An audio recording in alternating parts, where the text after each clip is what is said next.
Welcome back नाजरीन। Budget पर बात कर लेते हैं। वफाकी बजट में अशियाए ज़रूरिया पर जानवल सेल्स टैक्स आयद किए जाने की तजवीज़। रिटेलर्स एसोसिएशन ने तशवीश का इजहार कर दिया। एसोसिएशन के जनरल सेक्रेटरी फरीद कुरैशी का कहना है कि नए टैक्स इकदाम और तवानाई के बढ़ते हुए अखराजात का बराह रास्त असर आम सारिफिन पर पड़ेगा। तफसीलात वसीम इफ्तिखार की रिपोर्ट में। मैन्युफैक्चरिंग सेक्टर पर 18% GST से पैदावारी लागत में इजाफा, रोजमर्रा इस्तेमाल की अशिया मजीद महंगी होने का खदशा। रिटेलर्स एसोसिएशन के जनरल सेक्रेटरी फरीद कुरैशी का कहना है कि घी, खुरुदनी तेल, चीनी, आटा और दीगर जरूरी अशिया की कीमतों में इजाफे से महंगाई की मजीद शरह बढ़ने का खदशा है। बिजली और गैस के टैरिफ में इजाफे के असरात भी मार्केट में कीमतों पर मुरतब होंगे। अगर घी, तेल, चीनी और आटे समेत दीगर अशिया जरूरिया की कीमतें बढ़ती हैं तो आवाम पर महंगाई का मजीद बोझ पड़ेगा। बजट तो एक तरीके से कर दिया जाता है, लेकिन उसके लिए जब साल भर एक तैयारी करने के बाद वो भी एक गलत चीज़ बन जाए तो वो कौम के लिए नुकसानदेह होती है।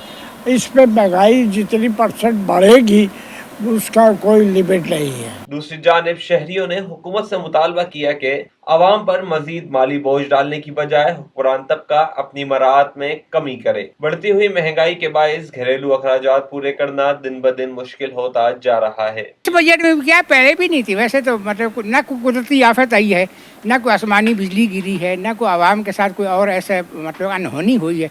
लेकिन पिछले बजट को ही आप देख लें, अगर उसको साल के तकमील लगा लें तो कई कीमतें मतलब दिनों के लिहाज से सुबह के भाव अलग थे, शाम के अलग थे। रिटेलर्स एसोसिएशन ने हुकूमत से मुतालबा किया है कि बजट इकदामात पर नजरसानी की जाए ताकि अशिया जरूरिया की कीमतों में मजीद इजाफे और अवामी मुश्किलात से बचा जा सके। कैमरामैन हसनैन जाफरी के साथ वसीम इफ्तिखार, सिटी 21।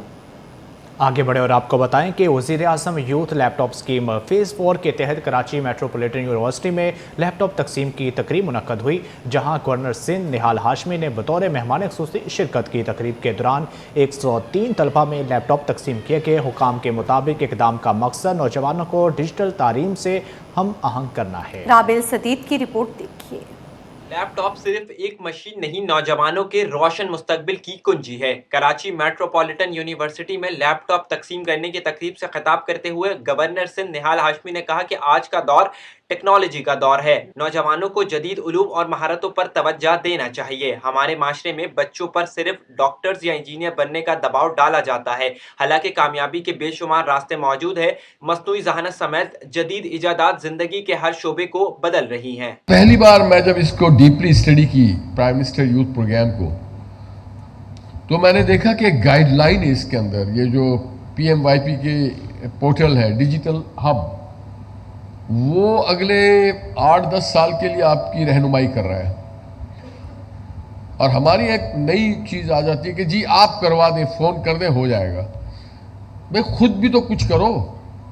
तो खुद करने के लिए आपको जाना पड़ेगा डिजिटल हब में। आपकी मर्जी की क्या चीज़ है उसे आप तलाश करें। इन्होंने ज़्यादा नहीं बताया, मैं आपको बता रहा हूँ, 1 लाख नौजवानों को हमने भेजना है मुल्क से बाहर। 1 लाख। मगर इसमें ज़रूरी नहीं कि बहुत अच्छे कपड़े पहन के इंग्लिश बोल रहे होते हैं तो वो जाएंगे, नहीं। जो स्किल्ड हैं, आइदर शी और he is a physician, technician, engineer, plumber, air conditioner, mechanic और इलेक्ट्रीशियन और कार मैकेनिक और डेंटर, स्किल्ड लोगों की अब बाहर जरूरत है, इंग्लिश स्पीकिंग की जरूरत नहीं। Coordinator prime minister youth program doctor Fahad Shafiq ने कहा कि वजीर आजम यूथ प्रोग्राम को हमेशा बजट में तरजीह दी गई। इस बार भी नौजवानों की तरक्की के लिए सबसे ज्यादा वसाइल मुख्तस किए गए हैं। वजीर आजम डिजिटल यूथ इनिशिएटिव का बाज़ाब्ता आगाज हो चुका है। वेबसाइट मुसलसल फाल है। इस दफा हम एक और लैपटॉप फॉर एवरीवन वाला प्रोग्राम लेकर आए हैं, जो कि कोई भी बच्चा या बच्ची 18 से 30 साल तक की उम्र का, वो हमारे डिजिटल यूथ हब पे जाएगा, अपने आप को रजिस्टर्ड कराएगा। इसके अंदर सारे प्रोग्राम्स मौजूद हैं। अच्छा, मज़े की एक और बात आपको बताऊं कि इसमें आपने किसी से सिफारिश नहीं करानी, किसी के ऑफिस नहीं जाना, इवन किसी से फ़ोन भी नहीं कराना। आपके फ़ोन के अंदर एप्लीकेशंस का ऑप्शन मौजूद है। स्नैपचैट, इंस्टाग्राम ज़रूर होगा हर किसी के फ़ोन में। तो मैं ये चाहता हूँ कि डिजिटल यूथ हब भी हो, जो कि आपका फ्यूचर है, और इससे आपको सारी अपॉर्चुनिटीज़ मिल जाएंगी घर बैठे और मेरिट के ऊपर मिलेंगी। कोई नाजायज आपके साथ हो ही नहीं सकता। तलबा ने भी प्राइम मिनिस्टर के इस इकदाम को खूब सराहा। प्राइम मिनिस्टर का जो ये इनिशिएटिव है ये बहुत ज़्यादा हेल्पफुल है मेरे लिए भी और बाकी सबको जिनको ये मिला है, और आई होप कि मैं इसको अच्छे से इस्तेमाल करूँगी अपने लिए, अपने फ्यूचर के लिए, और इंशाल्लाह इसको अच्छी यूज़ के लिए यूज़। तकरीब के अख्ताम पर गवर्नर सिंध ने तलबा में लैपटॉप तकसीम किए, जबकि शरका ने इस इकदाम को नौजवानों की डिजिटल खुदमुख्तारी, तालीमी तरक्की और बाइख्तियार मुस्तकबिल की जानिब एक अहम पेशरफ्त करार दिया। नासरीन, औरंगी टाउन में पाक फौज में भर्तियों के दूसरे कैंप का इनेकाद किया गया, जहां बड़ी तादाद में नौजवानों ने शिरकत की। नो टाउन इंतजामिया का कहना है कि इस इक़दाम का मकसद नौजवानों को रोज़गार के मौके फराहम करने के साथ उन्हें मुस्बत सरगर्मियों की जानिब राग़िब करना है। इस मौका पर कैडेट कॉलेज के क़याम की तजवीज़ भी सामने आई। रिजवान अहमद की रिपोर्ट देखिए। भर्ती कैंप में नौजवानों का जोश, खिदमत वतन का जज्बा नुमाया। औरंगी टाउन में पाक फौज के भर्ती कैंप में नौजवानों की बड़ी तादाद ने रजिस्ट्रेशन कराई। उम्मीदवारों ने इस उम्मीद का इजहार किया कि पाक फौज में शमूलियत उनके लिए मुल्क व कौम की खिदमत का बेहतरीन मौका साबित होगी। इस मौके पर टाउन चेयरमैन के माउन ताहा ने बताया कि चेयरमैन औरंगी टाउन जमील जिया ने चीफ ऑफ आर्मी स्टाफ से औरंगी टाउन में कैडेट कॉलेज के क़याम के लिए दरख्वास्त करने का फैसला किया है। उनका कहना था कि कॉलेज के क़याम के अखराजात भी टाउन चेयरमैन खुद बर्दाश्त करेंगे, ताकि इलाके के नौजवानों को मयारी तालीम और तरबियती सहूलियात मैसर आ सकें। मैं ये चाहता हूँ नौजवान हमारे जो कौम के सरमाया है, कौमी धारा पे जो है पाक फौज में जो है भर्ती होकर अपने घर वालों को और अपने मुल्क की जो है वो जो है हाफिज बने और खिदमत करें। हाफिज सैयद आसिम मुनीर साहब से भी बात करेंगे कि औरंगी टाउन में कैडेट कॉलेज का जो है ना वो इंशाअल्लाह ताला बुनियाद उसकी रखी जाएगी। भर्ती के ख्वाहिशमंद नौजवानों का कहना था कि पाक फौज में मुलाजमत हासिल करके वतन अजीज की खिदमत करना उनकी देरीना ख्वाहिश रही है। उन्होंने ऐसे मौके फराहम करने पर पाक फौज और टाउन इंतजामिया का शुक्रिया अदा किया। जी, मुझे बचपन से शौक था पाकिस्तान आर्मी ज्वाइन करने का, लेकिन कभी मौका ही नहीं मिला। फर्स्ट टाइम ऐसा हुआ कि हमारे इलाके में कैंप लगा है, तो हमें ख्वाहिश बचपन से ही बिल्कुल जाना है आर्मी में। आर्मी का कैंप लगा है तो उसमें हम कोशिश कर रहे हैं। इंशाल्लाह इधर अप्लाई किया हमने, हमारा टेस्ट क्लियर हो चुका है, तो इंशाल्लाह कल हमें रिपोर्ट करना है सारा फैसल पे इनके उसमें। तो इंशाल्लाह हमारी यही कोशिश है कि इंशाल्लाह हम सेलेक्ट हो जाएं इसमें। हमारे पाक अफवाज के साथ हमारी अच्छे ताल्लुकात रहे। हमारे पाक अफवाज हमारे हीरोज़ हैं हमारे। शहरियों का कहना है कि भर्ती कैंप और मुजव्वज़ा कैडेट कॉलेज जैसे इक़दामात नौजवानों के रोशन मुस्तकबिल और इलाके की तरक्की में अहम किरदार अदा करेंगे। कैमरामैन अजलान छीपा के हमरा रिजवान अहमद, सिटी 21। नाज़रीन, आगे बढ़े और आपको बताएं कि सोशल मीडिया पर एक गलत तस्वीर के वायरल होने से एक बेगुनाह खानदान की जिंदगी अजीरन बना दी गई, जबकि अपनी अहलिया को कत्ल करने वाले मुलजिम असगर अली की जगह फखरुद्दीन और उनकी जोजा की तस्वीर गर्दिश करने लगी, जिसके बाद फखरुद्दीन को अपनी शिनाख्त साबित करने के लिए सामने आना पड़ा। मज़ीद तफसीलात दुरेशवार की रिपोर्ट में देखिए। बीवी के कत्ल के मुलजिम की शनाख्त पर बड़ा इबहाम, वायरल तस्वीर वाले बुजुर्ग बेगुनाह, अहलिया जिंदा होने का इंकिशाफ। सिटी 21 से खुसूसी गुफ्तगू में फखरुद्दीन ने कहा कि उनका मज़कूरा कत्ल केस से कोई ताल्लुक नहीं, लेकिन सोशल मीडिया पर गलत मालूमात और तस्वीर के फैलाव ने उनकी साख को शदीद नुकसान पहुंचाया। जब देखा है, घर वाले ने देखी तो हैरत की कि ये कौन डाल दिया, तो हम लोग खुद परेशान हैं। न्यूज़ में अलग अलग हेडिंग आ रहा है कि ये फलाना किया मार दिया अपनी बीवी को, तो हमारी बीवी तो सही सलामत है फरतुन से।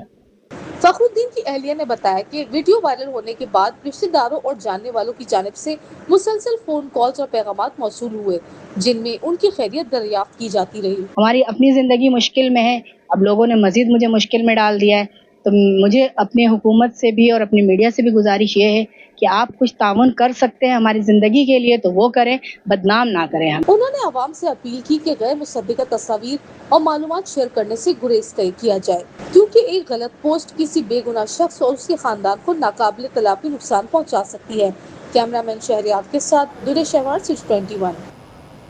नासरीन, वज़ीर-ए-आला सिंध सईद मुराद अली शाह अज़ीमपुरा फ्लाईओवर के इफ्तिताह के बाद मीडिया से गुफ्तगू कर रहे हैं। आपको बराह रास्त लिए चलते हैं।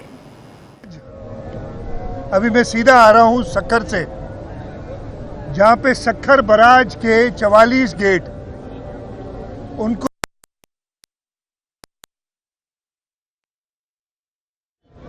और उसके साथ साथ 94 1932 में सक्खर बराज बना था। 94 साल के बाद सक्खर बराज फ्लोर पे, बेटा एक अजान हम ले चुके थे।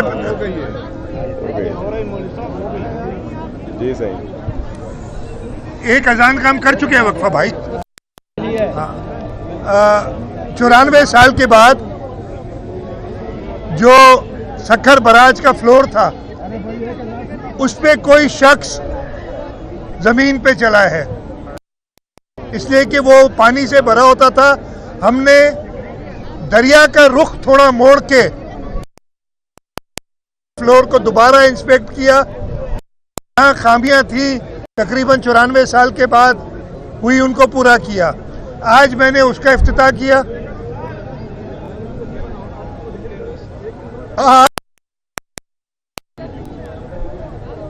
इस अजीमपुरा के मकाम पे जब हमने शाहराह भुट्टो बनाया, उससे पहले भी यहाँ ट्रैफिक जैम होते थे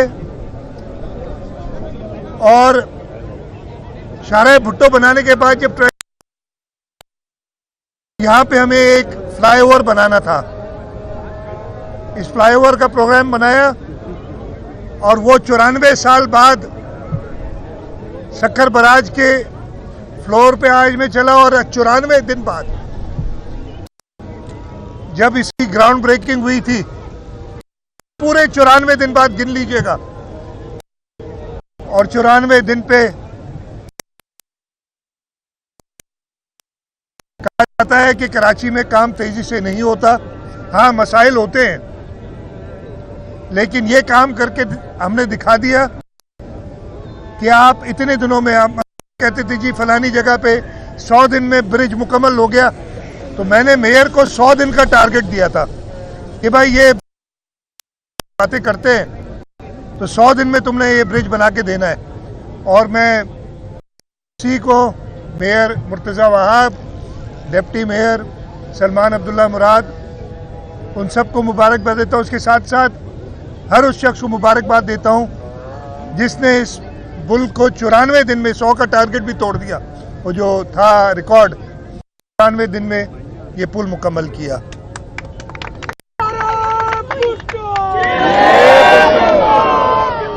पिछले 6 महीने में गलियां और प्रोजेक्ट्स बहुत है, लेकिन प्रोजेक्ट गिनाना चाहता हूं जो पिछले 4 से 6 जिनका इफ्तिताह है। सबसे बड़ा प्रोजेक्ट हमारा शाहराह भुट्टो, जिसका चेयरमैन बिलावल भुट्टो जरदारी साहब ने इफ्तिताह किया आज से कोई 15 दिन पहले। उससे पहले हमने ब्रिज बनाया है, उसका 3 या 4 महीने पहले इफ्तिताह किया, 3 साढ़े 3 महीने। उसी के साथ हमने मरहूम ताज हैदर साहब के नाम से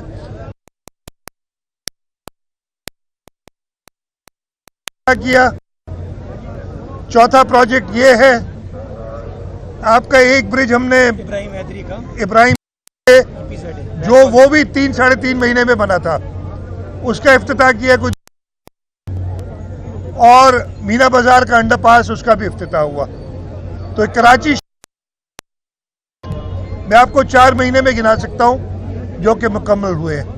इंशाअल्लाह ताला पूरे सूबे के लिए और हमारे दारुल खिलाफा कराची के लिए पाकिस्तान पीपुल्स अपनी पूरी कोशिश कर रही है कि जो इंफ्रास्ट्रक्चर की कोताहियां हैं, इधर इंफ्रास्ट्रक्चर पे इन्वेस्टमेंट नहीं हुई, इसलिए कि ये शहर हवाले हो गया था। जानते थे जो सिर्फ लड़ना और लड़ाना जानते थे, और आज जाहिर भी हो गए, आपने देखा होगा सुबह से लड़ रहे हैं आपस में। उनके जब चुंगल से निकला और पाकिस्तान पीपल्स पार्टी के पास ये शहर आया, तो आप देख उसमें चेयरमैन बिलावल भुट्टो जरदारी साहब बड़ी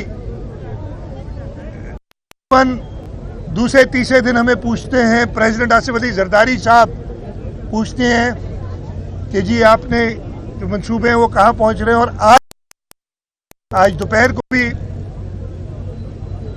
प्रेसिडेंट आसिफ अली जरदारी साहब ने फ़ोन पे मुझे कहा कि 2-3 साल के बजट के हवाले से कि जी ये आपके हैं, इनको अपने अगले साल में मुकम्मल करना है। तो ये हमारी लीडरशिप की विजन है कि हमने इस सूबे को और इस शहर को तरक्की याफ्ता इंशाअल्लाह ताला कराची के लोगों का साथ रहा, जो कि साथ है, जो कि आपने दिखा दिया था पिछले बल्दियाती इलेक्शन में, और इंशाअल्लाह आगे भी कराची के लोगों का साथ रहेगा। जो तवक्कुआत हैं कराची के लोगों की, उन पे इंशाअल्लाह ताला पाकिस्तान पीपल्स पार्टी पूरा उतरेगी। मैं ये मुर्तजा सर ये बताइएगा वो ये जो बयानियां बनाते हैं कि कराची को वफाक के हवाले करें, आज हम ये देख रहे हैं आपने खुद भी चेयरमैनशिप किसके पास जाएगी, एक तो उनके हवाले से बताइएगा, और साथ ही ये बताएं कि कराची को दीगर शहरों से आबादी यहाँ की हम देखते हैं जो इदारे शुमारियात के मुताबिक है या रियलिटी कुछ और है, आप क्या समझते हैं कि उनके क्या मकासद होते हैं जब ये बयानियां बनाते हैं कि कराची में काम देखें, आप सुना ना करें, इसलिए कि ये पॉसिबल नहीं है। जब तक सिंध का अवाम, कराची शहर का अवाम अपने हुकूक के बारे में जानता है, नहीं शौक होता कभी तो कराची में करते ना इन्वेस्ट। एक साहब आए थे, उन्होंने पता नहीं कितने 1.1 ट्रिलियन 1100 अरब रुपए की पैकेज देके गए, 11 रुपए नहीं दिए। 1100 अरब का वादा करके गए थे। उससे पहले नाम नहीं लूंगा आए थे, उन्होंने भी एक लंबा ऐलान करके गए थे। सिर्फ पाकिस्तान पीपल्स पार्टी है जिसकी हुकूमत,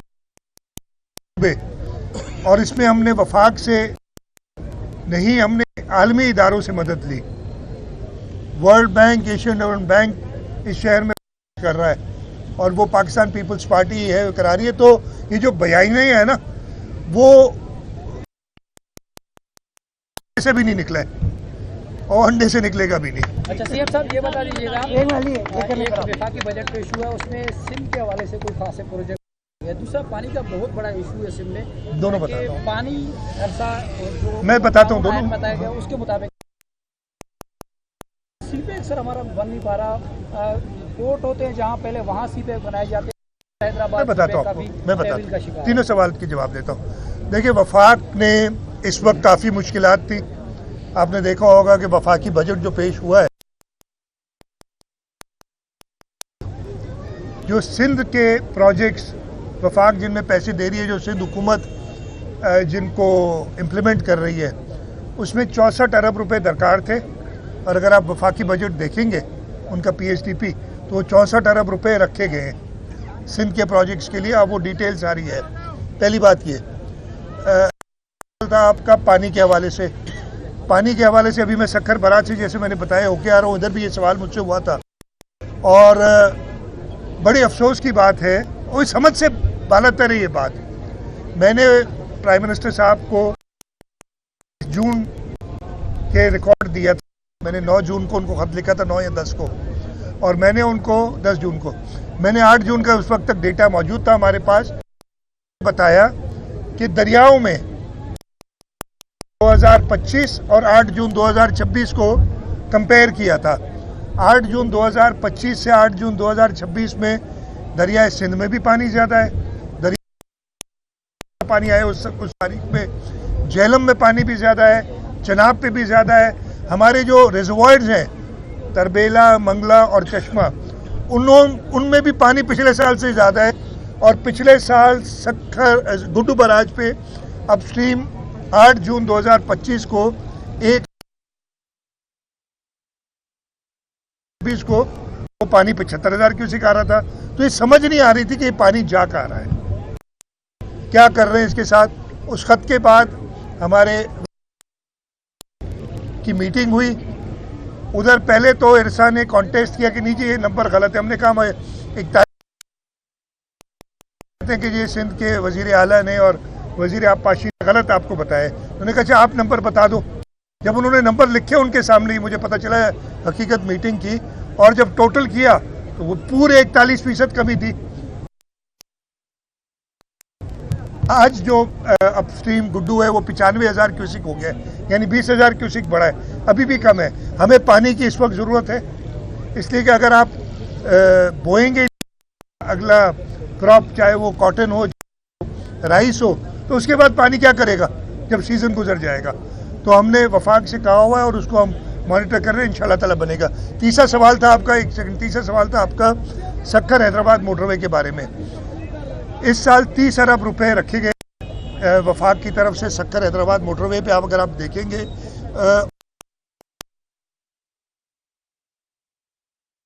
साल में ख़त्म होगा, और उन्होंने ये भी कहा है कि अगर इससे ज़्यादा पैसे ज़रूरत होंगे, कहा पहले साल तकरीबन यानी जनवरी में शुरू, जून तक 30 अरब रुपए दरकार होंगे, हमने वो पूरे रखे हैं।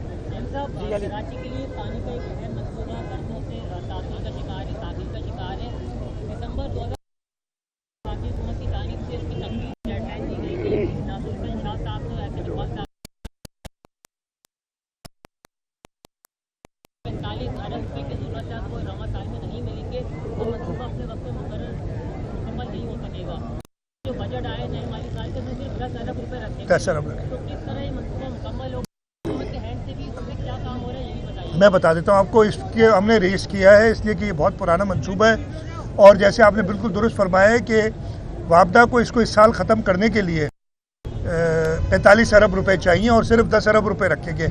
इससे पता चल जाता है कि ये वफाक का इरादा नहीं है इस साल इस मंसूबे को मुकम्मल करने का।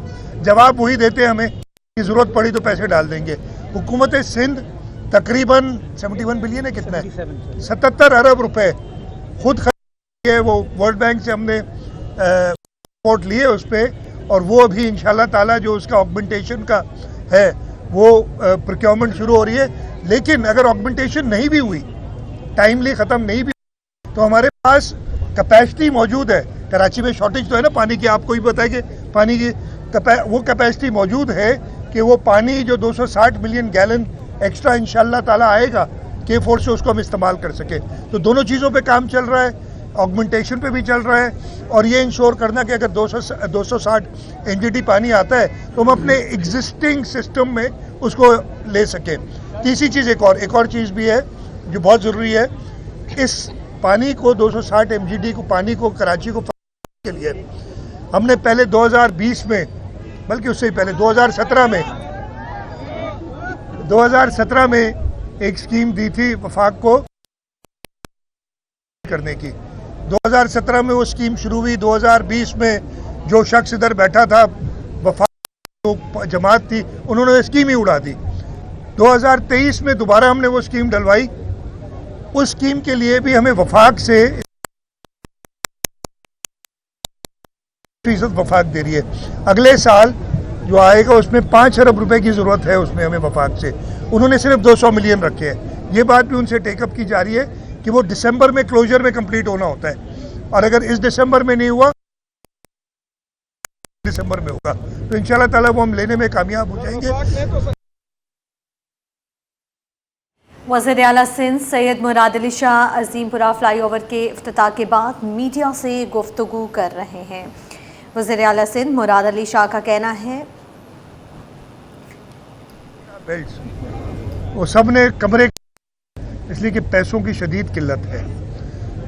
वफाक हम अपना जो नॉन डेवलपमेंट एक्सपेंडिचर है, मेरे ख्याल है पिछले, मैं नंबर दे दूंगा जब वो आ जाएगा फाइनल, हिस्ट्री न्यूज इस साल हो रही है। उस वजह से तनख्वाहों में भी हमें देखना पड़ेगा कि हम कितना रूम दे सकते हैं। आपसी इख्तलाफात की तरतीब करने वाली अंदरूनी इख्तलाफात के मंजर यहाँ पे आ चुके हैं वाज़ेह तौर पर। वर्कर आप क्या समझते हैं कराची की सियासत पर क्या असर अंदाज होगा? दूसरा, साथ साथ फारूक सत्तार सारा भुट्टो को शदीद तनकीद का निशाना बनाते हैं कि खास तबके के लिए बनाया गया है, इसमें भी बता दें। अच्छा यार देखो, सबसे पहले तो उनके जो अंदरूनी इख्तलाफात है ना, उससे मेरी सेहत पे कोई असर नहीं। को बता दूं, कराची के किसी शहरी के सेहत पे कोई असर नहीं पड़ रहा है। ना उनका पहले कोई हिस्सा था कराची में, ना आगे होने जा रहा है। ठीक है जी, आप अपनी रातों की नींद खराब ना करें, उनको करने दे। जो मैं बड़ा साफ कहता हूं, पता कर लेना क्या परफॉर्मेंस उनकी रही है। बल्दियाती इंतखाबात जब नहीं थे और लड़े नहीं, बाइकआउट कर गए, क्यों बाइकआउट कर गए अगर इतनी मकबूलियत थी? खैर वो एक दूसरा सवाल भी बड़ा, हाँ बड़ी अजीब अजीब बातें सुनने में आती हैं। शाहराह भुट्टो बना, पता नहीं 2 सोसाइटी शाहराह में कराची पैकेज दिया था जिसमें मलिर एक्सप्रेसवे और लियारी एक्सप्रेसवे की बात की थी। उस वक्त 2 ये सोसाइटियां थी कराची के लोगों के लिए। ये उन्होंने बताया था कि कराची शहर से कंजेशन कम हो, बाहर से लोग निकल जाए। अगर उसको पसंद नहीं है ये मंसूबा तो भाई अपने घर में बैठे और अपने मसले और हल करे। पता नहीं वो किस तरह है, मुझे नहीं पता। प्रोजेक्ट शुरू हो चुके हैं और मैं पूरे कराची की बात नहीं करूंगा, मैं सिर्फ इस इलाके की बात करूंगा। शाह फैसल की इधर स्कूल भी बहुत ज्यादा है, लेकिन पेडिस्ट्रियल ब्रिज जो है वो नहीं बनाया गया है कहीं पे भी। पूरे कराची की हालत है, तो उसके बारे में कुछ सोचा यार? नहीं, ब्रिजेस के हमने 2-3 प्लान्स बनाए हैं और कुछ बनाए भी हैं, लेकिन आबादी जिस तरीके से बढ़ी है, सड़कों में ट्रैफिक बढ़ा है, तो और जरूरत है और इंशाल्लाह ताला उनको हम बनाएंगे। सवाल कर लें। एक बात बता दें, ये जो लोग बातें कहते हैं, ने ये भी कहा है कि चेयरमैन अगर सीट चाहिए अपना खालिद मकबूल को, तो मैं जो है ना 2 मिनट में आते हैं कि पीपल पार्टी की अपने तरफ आ जाए तो क्या? किसको यार? नहीं, एक सेकंड, मुझे फूट पड़ रही है यार। अपने संभाले अपने घर को, ठीक है? और मुझे नहीं पता, मैंने मुस्तफा कमाल ने क्या कहा, आप बता रहे मुझे कि आपस का मामला यार, आपस के मामले में हम खुद के अंदरूनी झगड़ों में हम नहीं पड़ते, वो खुद ही अपने आप को एक दूसरे को खत्म कर देंगे। आखिरी सवाल करें जी, आखिरी सवाल कर ले।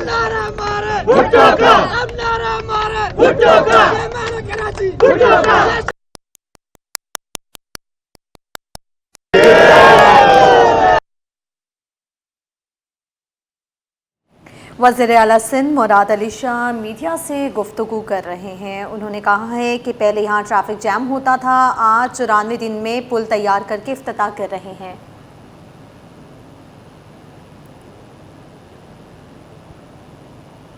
जो इस तरह इफ्तिताह कर रहे हैं उसके बावजूद भी हटाने की बातें की जा रही हैं, इस पर क्या कहना चाहिए? यार ये मुझसे कल सवाल परसों हुआ था। अच्छा, मैंने कहा इधर बैठे 2 लोग तो इधर ही खड़े, ठीक है ना?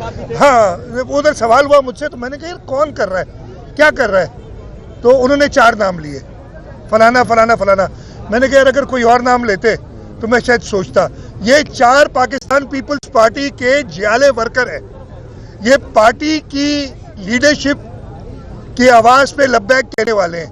ये सोच भी नहीं सकते कि पाकिस्तान पीपल्स पार्टी की लीडरशिप जो फैसला करे उस पर कोई हल है, तो ये सिरे से ही गलत है। ये अगेन मैं आपको बताऊं ना, आप लोगों को भी थोड़ी बहुत मीडिया वालों को चाहिए होती हैं क्या मिर्च मसाला चाहिए होता है, तो ये उसी हद तक है। बाकी इंशाल्लाह ताला पाकिस्तान पीपल्स, मैंने उस दिन भी कहा था कि मैं तो 10 साल से सुन रहा हूँ, ये 10 साल हो गए, ये जिस दिन पहले दिन आया था उस दिन से शुरू है ये बात। लेकिन मुझे ये पता है जब तक अल्लाह ताला चाहेंगे और मेरी पार्टी की लीडरशिप चाहेगी, मैं इधर ही हूँगा, ठीक है? और ये भी बता दूं कि जो लोगों के नाम लिए जा रहे हैं वो पार्टी लीडरशिप पे पूरा यकीन रखते हैं, पार्टी लीडरशिप के फैसले को लब्बैक करते हैं, वो कभी ऐसी बात नहीं करेंगे। वज़ीर आला सिंध सैयद मुराद अली शाह फ्लाईओवर की इफ्तिताह के बाद मीडिया से गुफ्तगू कर रहे हैं। उन्होंने कहा कि सखर बैराज के 44 गेट नए लगाए गए हैं। 94 साल बाद कोई शख्स सखर बैराज की ज़मीन पर चला है। कराची में यहाँ इस अजीमपुरा के मुकाम पर शाहराह भुट्टो भी बनाया। पहले यहाँ ट्रैफिक जैम होता था।